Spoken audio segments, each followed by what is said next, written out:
রুমে আছি। আমরা এখন ব্রিটনির ডেক্সটার মেশিন না। কিভাবে পরিচালনা করতে হয়, অপারেট করতে হয় সেটা আমরা করতেছি।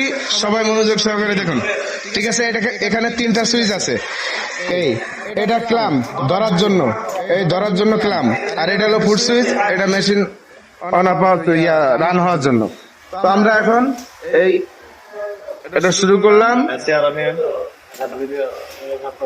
এই এখন আমরা সুইং শুরু করলাম।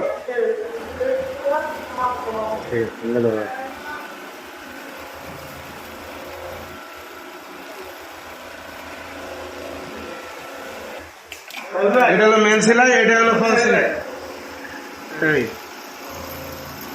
এখানে কিন্তু সেলাই দুই রকম, একটা হলো 9 স্টিচ আর একটা হলো 7 স্টিচ। ওকে।